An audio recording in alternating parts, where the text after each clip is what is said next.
Welcome to Courtside Moms. I'm your host, Wendy Sparks. Today, my awesome guest is Colleen White, the mother of Derrick White of the San Antonio Spurs. I love this story as he went from playing Division II basketball to recently signing 4 years at $73 million. I mean, his story is all about growth, belief, and determination, and we're going to talk about all of that today. So, Colleen, thank you and welcome to Courtside Moms. Thank you for having me, Wendy. Absolutely. So tell us, the one question that I want to know is from the beginning, who put the ball in Derrick's hands? It was definitely my husband, but I encouraged it too, of course, because my husband loves sports, and he couldn't wait to have a son. So as soon as probably before he could do much else, they would stick him that ball in his hand for sure. Yeah, I love that. That seems to always be the story with a lot of us, right? Our kids are playing or just loving the sport when they're teeny tiny. So, Yeah, for sure. yeah. So when did he start playing organized basketball? He was 4, I believe. I know, my dad was like, "Oh, he's too young. That's crazy. They can't even do anything." But sure enough, we found a little league for him, and it was just adorable. You know how they are when they're 4. That's the perfect time. And he was probably maybe one of the better ones, but it was just so cute watching them, pass it to each other and it smacks them in the face. And, those are the best times. That is so cute. And it is true. And they have no concept. All they know is that you have to get it in that round little hoop over there with the net.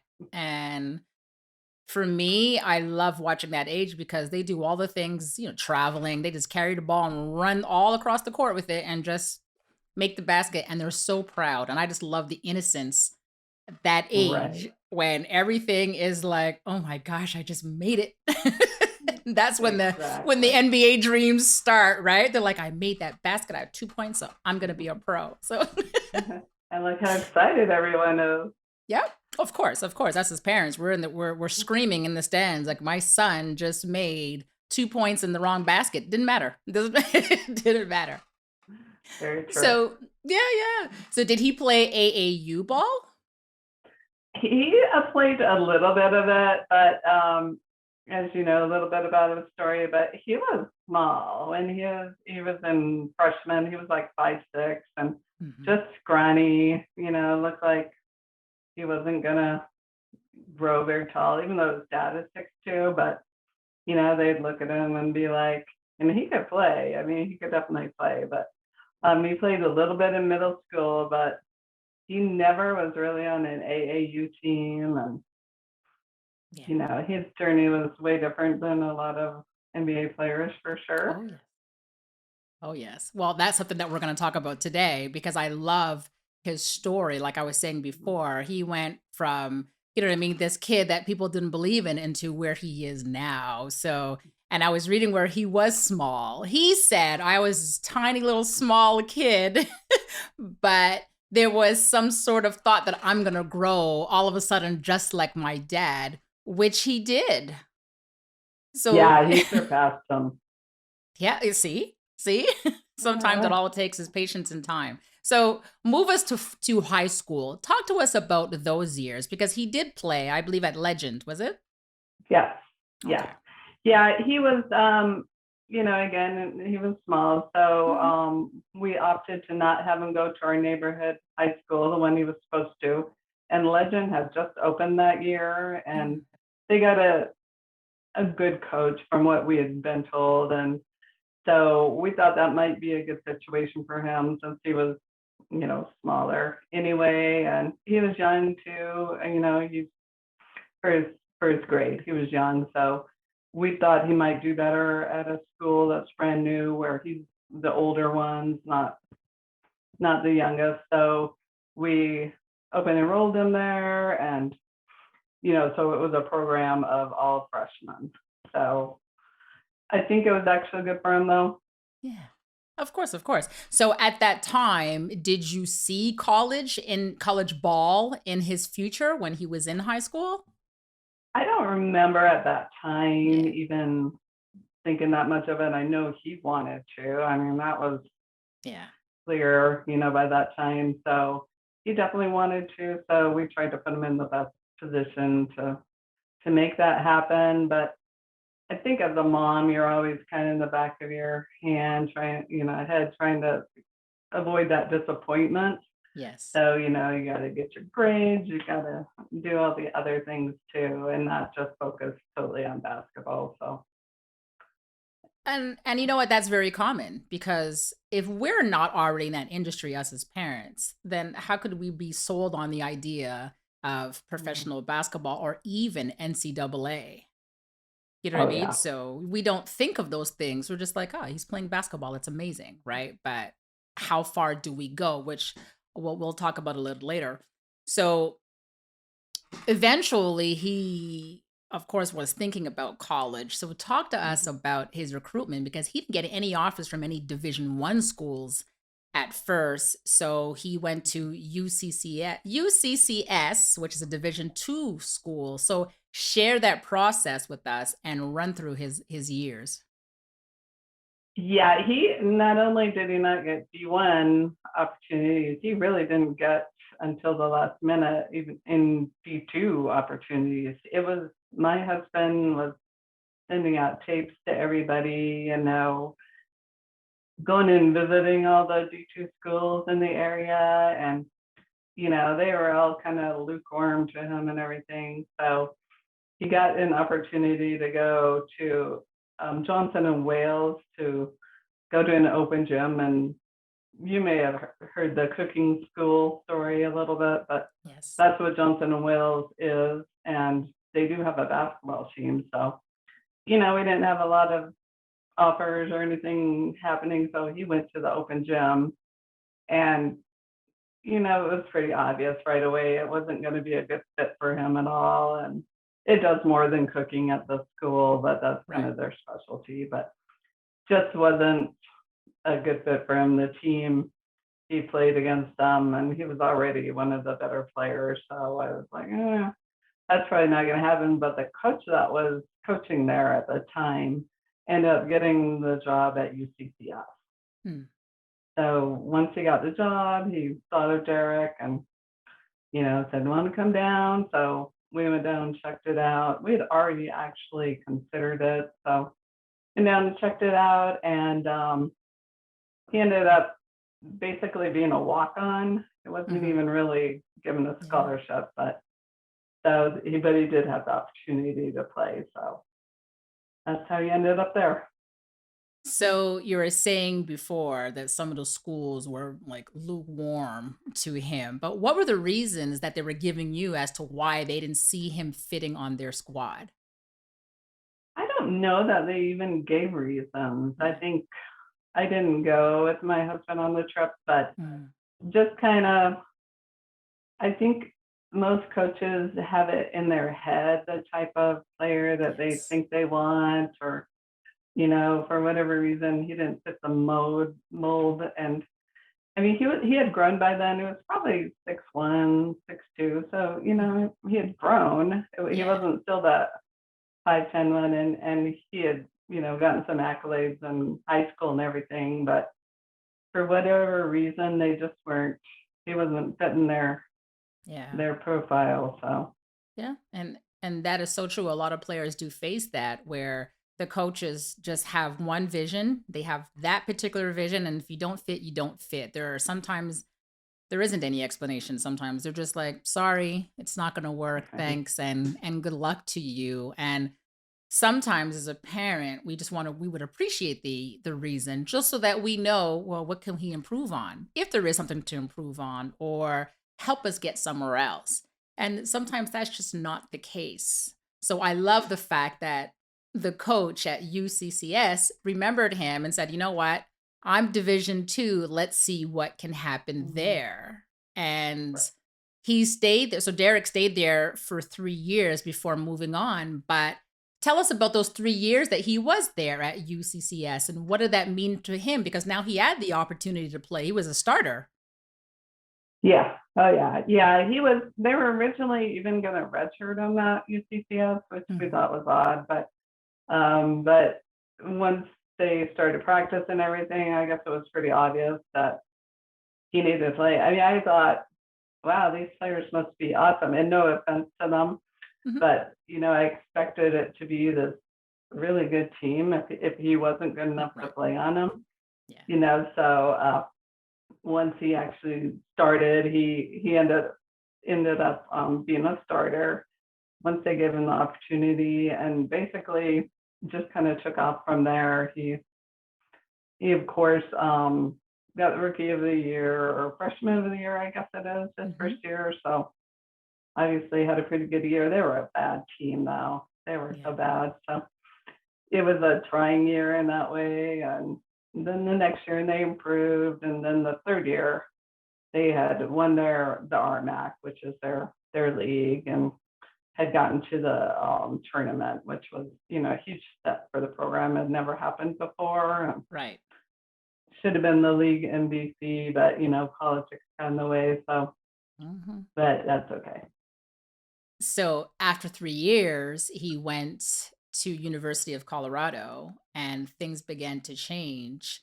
Now people had more interest in him. But how did he Mhm. get to go now? How did he leave Division 2 and have the opportunity now to get to Division 1, which he's wanted to forever? Yeah.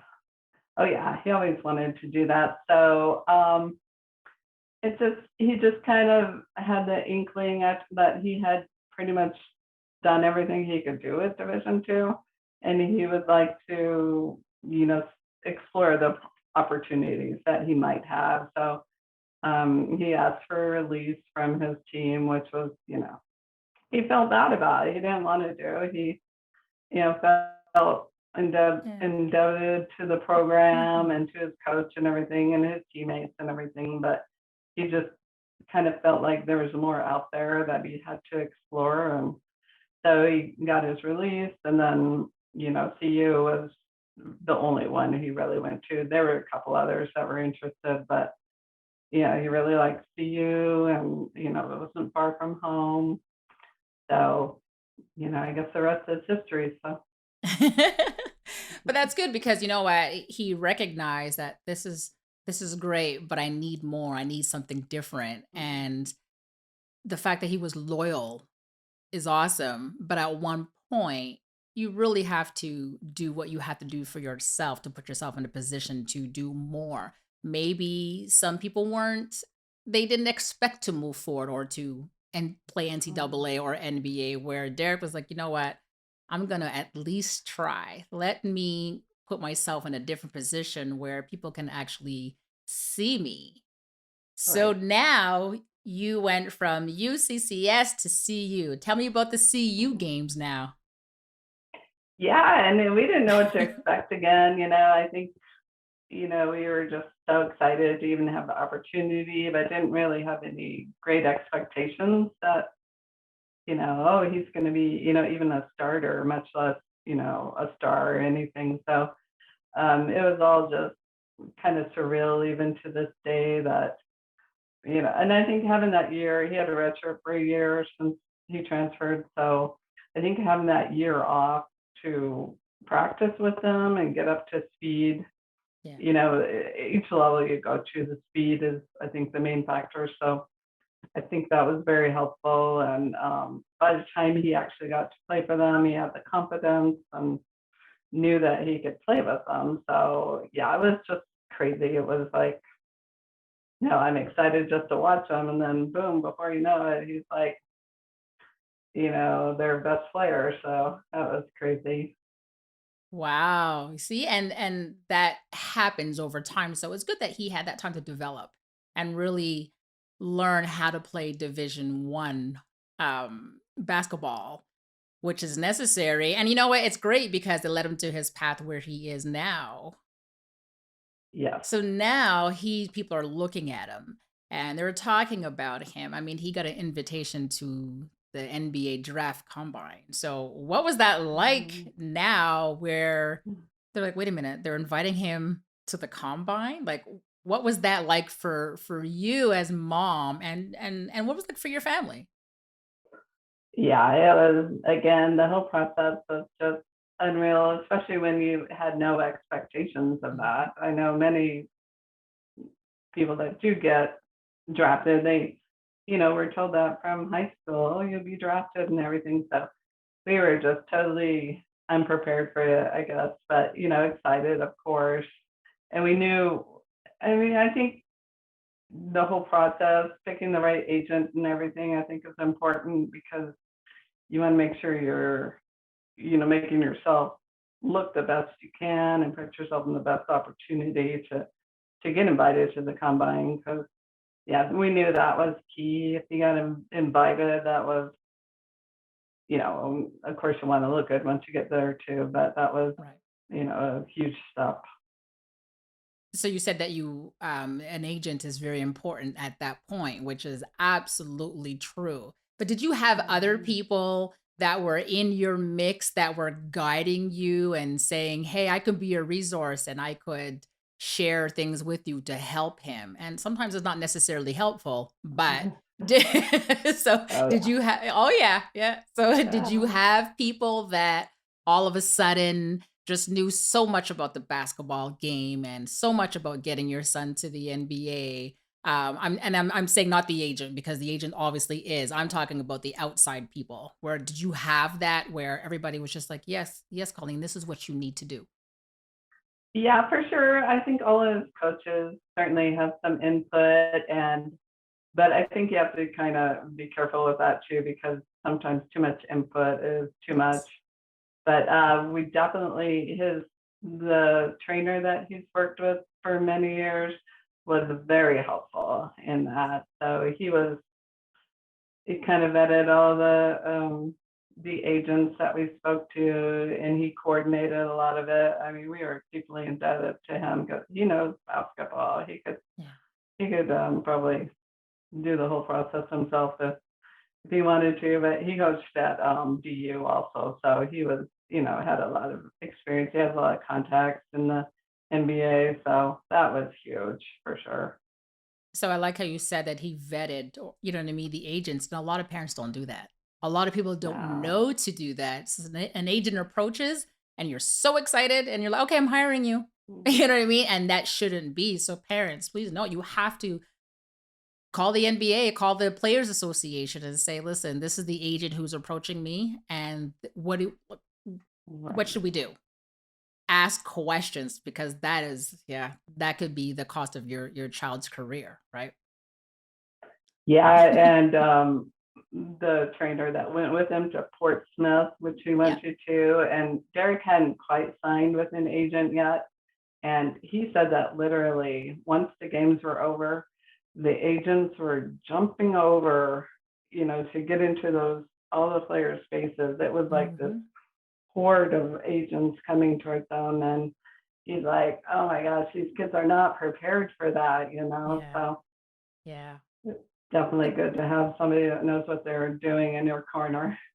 well, they're kids. What do they know? They just know like, "Wait, I can play, and this guy thinks I can play too, mom." So, meet him, and you're like, Yeah. "Hold on a second." Yeah, so it's a tough process, right? So this is why I like to speak to it because I want listeners to understand, like, really the things that we go through or the things that sometimes we learn as we go along because it's very important.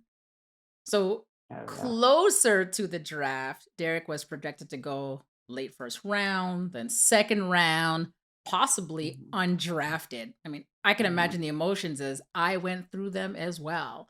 So, what were Yeah. your thoughts about this whole Mhm. process then? And did he consider another avenue of playing professional basketball if draft night didn't go in your favor? Yeah, it was the same kind of thing where, the hype was building, but like you say, it could have been, yeah, sure, you could be, late first round, but yeah, again, you could be not drafted. So, Yeah. um, kind of wanted, I guess he had the option to go to New York, but I don't know. It didn't seem like something he wanted to Yeah. do. So we didn't do the New York trip.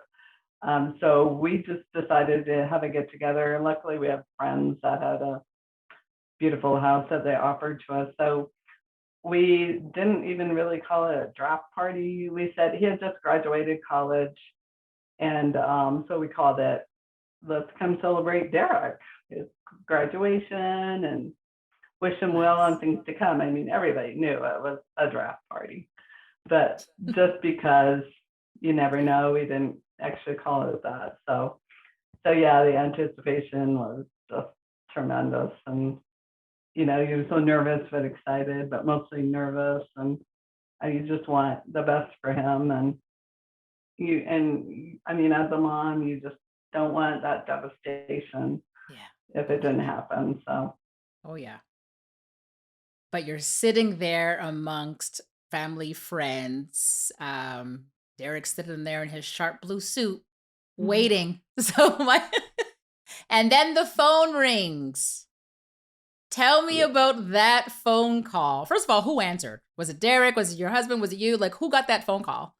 he did. Derrick did. So yeah, he was just sitting there, and all of a sudden he answers the phone. And we're all like in this theater room, just tensions building, and all of a sudden he answers the phone, and he was trying to be kind of sly about it, but then he's like, those Spurs are going to take me. We knew they were coming up next or something. So Yeah. yeah, it was crazy, and I did not trust it until I actually saw it on the TV, though.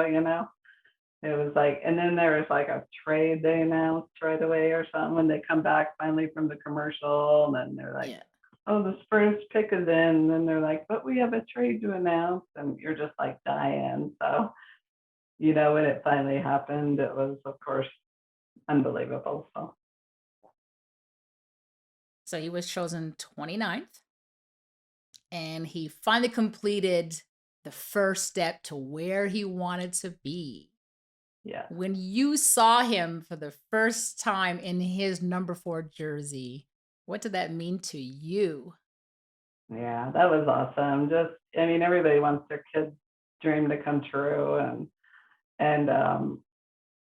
even though it was unrealistic at the time, Mhm. so I could never like let myself believe it when it actually happens.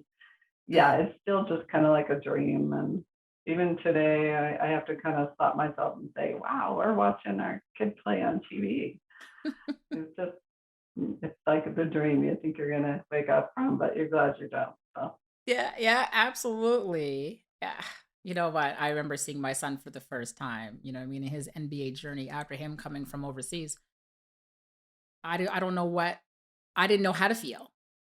You know what I mean? yeah. Because you sit there and you're like, should I feel and say, I told you so, everybody, he's an NBA player? Or do you sit like, oh my God, he's an NBA player? I had no idea how to feel. I mean, by the end of the game, I had no voice, but but I literally sat there like, oh my God, this is actually happening. Like I'm sitting at an NBA game. I've seen NBA games before, but this is different. Now I'm coming to watch my son play. I'm not actually watching the game with my son. Like Right. he invited me to watch him play, right? So it's Uh, so different, right? yeah, it's crazy even to this day. So raising our kids as athletes can be so fast paced. And sometimes we don't see the years go by as we're running from one practice to the next. We're driving long distances to games. We're doing homework on the road, changing our vacation time to accommodate these games. So So true. yeah, yeah. So Derek's Uh, been playing since 2017.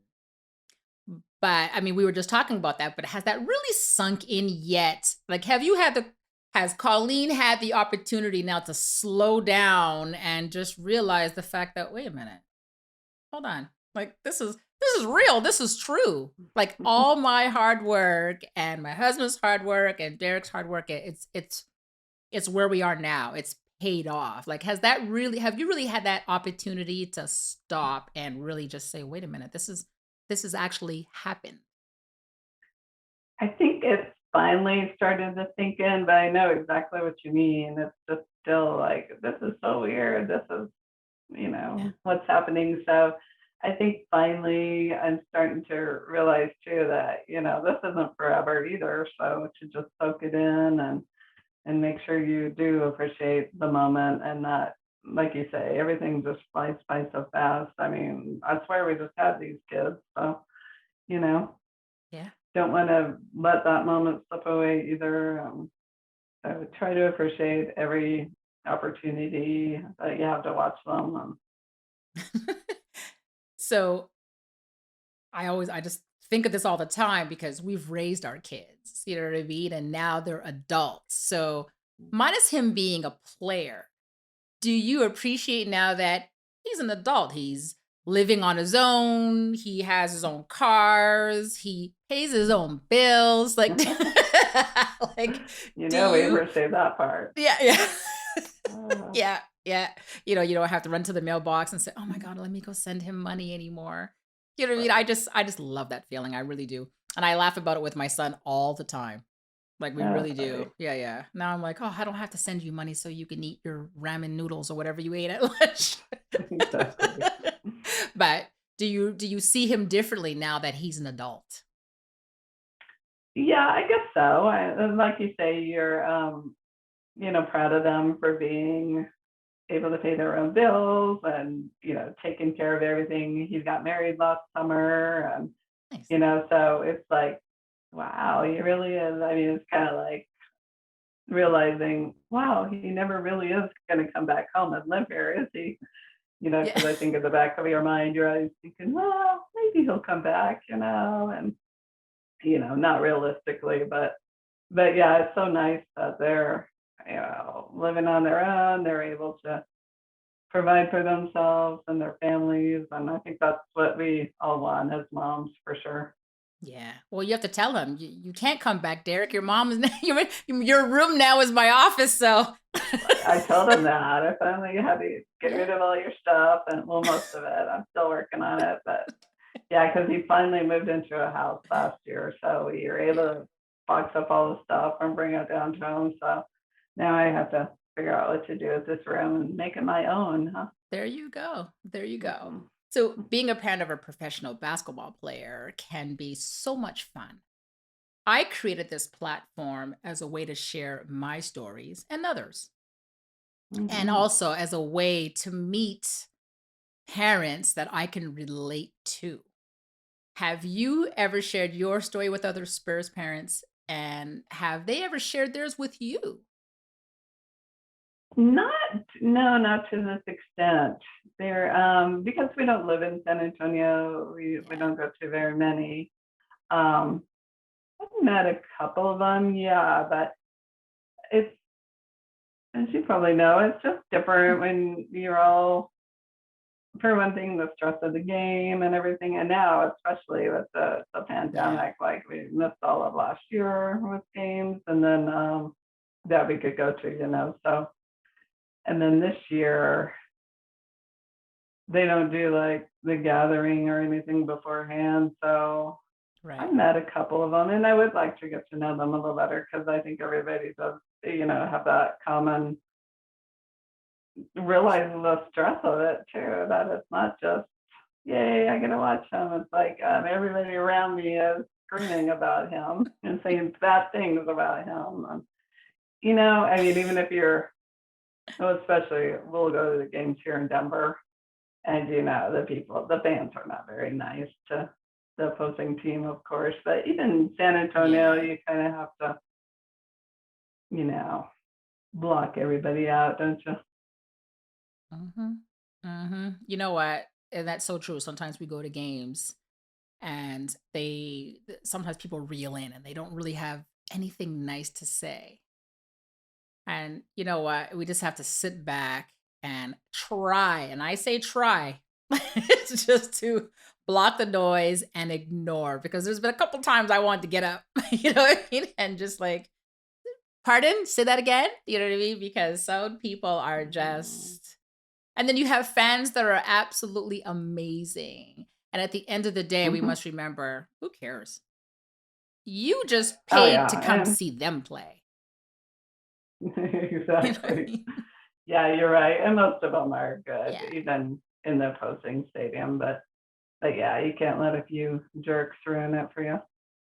So now, prior to Derrick playing basketball at higher levels, did you and your husband know anything about basketball and how to get him to the next Mm. level? I did not know anything about basketball. Personally, no, I didn't. No. My family is a football family, and I don't even remember watching basketball growing up. So when I got together with him, yeah, I remember he would love the NBA, and I could just hear the squeak, squeak, squeak of the shoes the whole time, and I'm like, oh.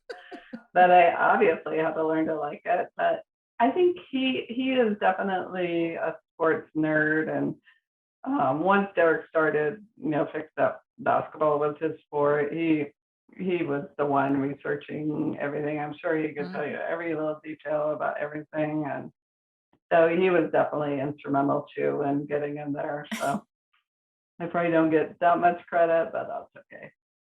Of course, you should get credit. We're moms. Absolutely. I mean, Mhm. our roles are different. And to me, in my Mhm. opinion, and I think every athlete still needs that nurture behind them. People just think that, oh, you need that sport parent, you need that. No, that's not true because before he's an athlete, he's still someone's child. You know what I mean? So our Exactly. kids do come to us and they do ask us questions, and everything to me that we give them is helping them grow. It's knowledge. Even sometimes I always say useless knowledge is Mhm. knowledge just the same. So people Mhm. think that our lives as parents instantaneously change once our kids make it to the Mhm. NBA. Do you agree with me that that is not always the case? 100%. It's very, I mean, did it change a little bit, but not Yeah. really. No, I guess you don't know what to expect. Yeah. But no, mine is still have the same job, same house, everything. Yeah. Yeah. Like for me, I was thinking like I still go to work. I cook dinner. I attend my same activities. So what has changed? I'm still Wendy and you're still Colleen and you're still doing you, right? Yeah, which is So good it's because, beautiful. that's how we should be. But I know that some people would say to us, like, oh, you're still working Mhm. or you're still living here? Or, Yep. because I think they do expect you at least to move there. And our opinion is the minute we move there, he'll be traded. So, No, see, stay where you're at. Stay where you're I'm at. not, yeah. As much as I like watching him in person, I do think because you have your life, still, it would be hard to go to, what is it, 41 games at least at Yeah. home, Yeah. so. I don't appreciate when people say things like that either. They're like, "You still live here?" I'm like, "Well, I like it here. I bought it." Like, what you mean? Like, what do you mean? Am I still living here? Yes, I like it here. Or you know what I mean? And like you said, they have that expectation. So, and as I've said in a few episodes, it doesn't change us. It changes everybody else around us. They expect, you know what I mean? All of a sudden, you have this two pools and a basketball court and a tennis court, and you're, you know what I mean? And you have all of a Right. sudden your husband's driving like a Corvette. I just Yeah. dated myself, and you know what I mean. But it's just crazy where people just think that we have to change because our kids' situations changed. I mean, if Mhm. Derek became a lawyer, would you change? Would your life change? Would people come to you and expect your life to change? So why is it because he's a professional athlete Exactly. where they just expect us to, you know what I mean? You should be opening, answering your door in a ball gown when people come. So, so I'm happy that you're Right. saying no. It doesn't necessarily change at all. We are still who we No. are. You're still Derek's mom. And you're always going to be Derek's mom, and you're always going to be that one to look after him, regardless of his situation, and that one who's always going to be that voice of reason for him. So, no, we don't change. So, No, no, and I think some people do, but I think the situation for most people, yeah, you're just, yeah, like you say, if they become a lawyer, an architect, or whatever, yeah, you don't, your life doesn't no, change. no, and nor should it, right?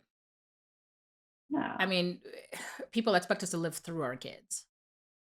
And I would say I was Hmm. there before my son. I created him, so I'm not understanding why things should change. But anyway, so Yeah, in the very true. past, people were not sold into the idea that Derrick could be an NCAA player or be NBA material. When you see him now, what would you like to say to those non-believers? About that they doubted Yep, him, you yep. mean? I would just say, look at him now. I mean, he worked hard, he put the work in, and yeah, that speaks for itself, huh? Absolutely. Like my son was told when he first started playing basketball, he was told by his coach, "You're uncoachable, and you're just not listening, and you're not going to go anywhere." And to this Mm, day, I want to find him. Just send him a Christmas card, because to me, mhm. that is just so wrong at every level to say that to a kid. First of all, because I Yeah, especially and at that time, my son's thought wasn't to play NBA. He was just like, I don't know, everybody's told me that I'm great, so let me try this out. And here you have this person. So that's why I was asking you about the non-believers, like what's that message you want to give to them? So I love it. And it doesn't have to be a negative yeah. message. They can just see, this is where he is. So for you, it's like this is where Derek Mhm. is. Yeah, because you're right. I can totally think of, people in his past that try to derail him for whatever reason. And yeah, and you think you kind of want to go punch him out, but yeah, it's actually like, his success and whether he made it to NBA or not, he's still a successful and he's a good person, and that's what's important. And that it's funny you kind of let go of that Mhm. pettiness, but there is that part of you that's like, yep. You're like, and And yeah, definitely. And I think they probably use that, your son too will probably use that as motivation to keep going. And yeah, but that can crush a lot of kids. So yeah. that's too bad that that happens. Well, our kids are there to prove that, you know what, you don't have to believe in our dreams. We do, and that's all that matters. And that is true. Nobody cares about anybody else's opinion. Think what you want. That's wonderful. You think that I can't do it, Exactly. but I think I can. So I'm just going to go do it. And that's it. So, Right. And not to let our fear of disappointment, or their disappointment get in the way of their success too. Because, I can even see that a little bit in myself, like, I'm so proud of them for wanting to do that because I could see where you might want to not try because you wouldn't want to be disappointed.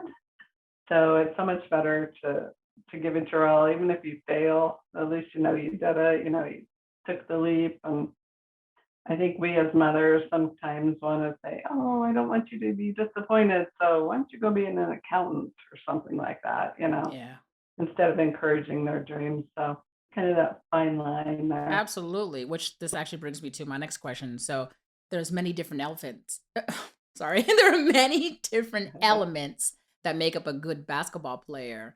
As mom, what do you think that you've instilled in him that has helped him be a good basketball player? Oh, definitely hard work. Yeah. No matter what you do, if you work hard at it, integrity, got to believe, got to do the right thing, and perseverance. I mean, I think you have to have so many um, qualities, but I think down deep, you just have to be a good person, true to yourself, find what you love, no matter what it is, and hard work. I think everything in life comes back to hard work. Yeah. If it's worth working for, it's you'll eventually get your reward. Yeah. Absolutely. What type of impact do you think that Derek has on the underrated and the overlooked amateur players who dream of becoming a basketball player, a professional basketball player? I hope that inspires them to never give up, and because he is the textbook, and then there's other people out there too that no matter what somebody says about you, it's all about what you do, and you kind of have to trust the path. You have to have faith, and I hope it does inspire. the young ones, even if it's not to get to the NBA, but it's to get to whatever level, maybe to get to college, to get to, in other areas of life too, just to have that career you dreamed of. Maybe you'd like to be a doctor, but you think, no, I can't do that. Well, of course you can. You can put your mind to anything. Yeah, absolutely. You can do it. Absolutely. So if a parent of an amateur player were to come to you and say, listen, Colleen, I see where your son is now. My child would love to entertain this avenue and get into the basketball industry. What would be something, or maybe the first thing that you would tell them that they should do? I would tell them to, number one, support them in as much as you can, and also to let others teach them. Don't I think so many times we think, oh, I know everything, and oh, don't listen to that coach or don't listen to that trainer or whatever. And I think if you let the people that know what they're doing actually do it, instead of us always getting involved and us defending them. And I think so many parents do that. They try to get kind of maybe think too highly of their son Yeah.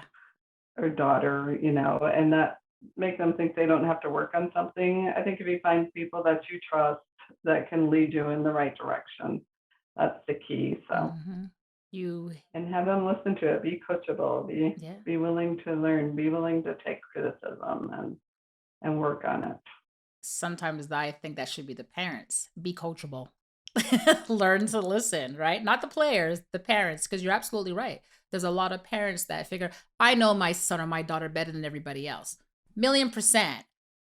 But you Mhm. don't know your son or daughter in a basketball situation because you're not a coach. So how would you know what to see or what support? You know what I mean? So you have a lot of parents out there that Yeah. mean well, but they feel because it's their child that they know how that Mhm. child would be or react in a situation. I was like, but they've never been in that situation before. So how would you know?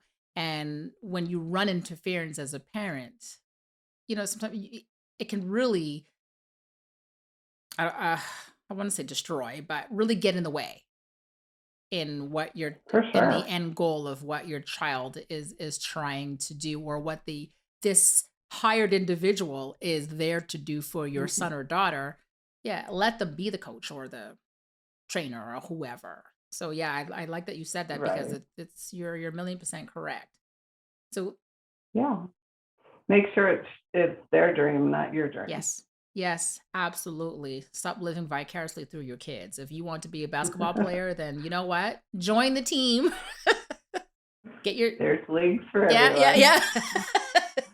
I love that. So everyone's journey is different. If you had a chance though to change something and do that differently, would you? No, absolutely not. Yes. I mean, obviously he made it to the top of his game, but yeah, I think his journey is really what got him there. I think if he had been this highly sought after player, in junior high school or something, I don't think he would have had the motivation that he needed to put in the hard work. I think Right. sometimes they're like, oh, I'm going to be drafted anyway, so I'm done. And he was never done, and I mean, still isn't done. Yeah. So I wouldn't change it. I don't think he would either. I mean, it was a hard road, but it's the end result that matters. So Absolutely. And you know what? You have a story to tell. And that's what's yes. important, right? You know what I mean? It's to me telling a story of, oh, I was great and I made it to the league. To me, that doesn't impress me. When you say this is what I had to do, I was so tiny and I was like 50 pounds wet. Exactly. And now Right. I am in the NBA and I'm doing what I always said that I wanted to do because I never stopped believing that's all he saw for himself. And everybody else, I Right. mean, these people that we entrust and say, "Oh, you're a coach," but you don't see what we see. That's okay. There's someone else that's going to see it. And Right. for me, I love the fact that Derrick saw that, and yourself and your husband were like, okay, well, we're riding along this wave too, and we're gonna see where it goes, as opposed to being that parent just cut it off and say, don't be foolish. You're 5 foot. You'll never make it to the league. It's like, what? So I love that you guys stuck it through. So Yeah. to conclude, tell us, what is it like being the courtside mom to Derrick White?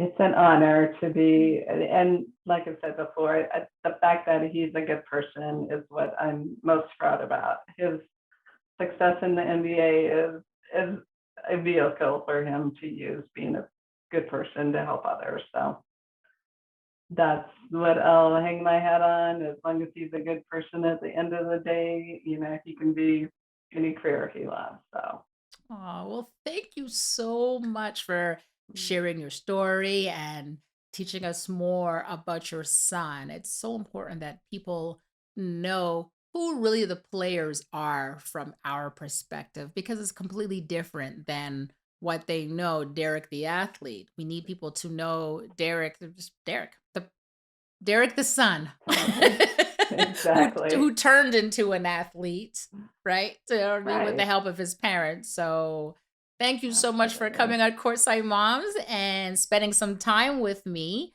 And I ask that you keep in touch. Yeah, it was great talking to you. It is Yes, nice to have that common bond for sure. absolutely. And listen, we're moms, always here, always here. You have a conversation that you want to run by, give me a call, because this is what we do, right? Right. You know what I mean? I may one day have a question about your journey again and say, hold on a second. Because my son, too, well, he went undrafted. So you have this position where my son, he didn't like basketball, that he played. And then moving forward, he was like, I don't want to do this. But he ended up doing it. And then he just excelled and then went undrafted. So, Wow. yes. Okay. So you have this kid who's like the high, high, high, and then he has the lows. And here your son was building. You know what I mean? He started low and he got higher and higher and higher. And it's, oh, it actually does happen. So for me, sharing these stories, it makes me wonder, like, wow. And it's helping me now be able to share that with other parents that I speak to and say, hey, well, I don't understand what my son could do. Well, did you hear Derrick White's story? so, so that's really important. So thank you for sharing, Colleen. Yeah, thank you. Nice chatting with you. Thank you for tuning in, guys. Don't forget to follow us on social media at Courtside Moms, and make sure you subscribe to the podcast. You want done, baby? I do it naturally.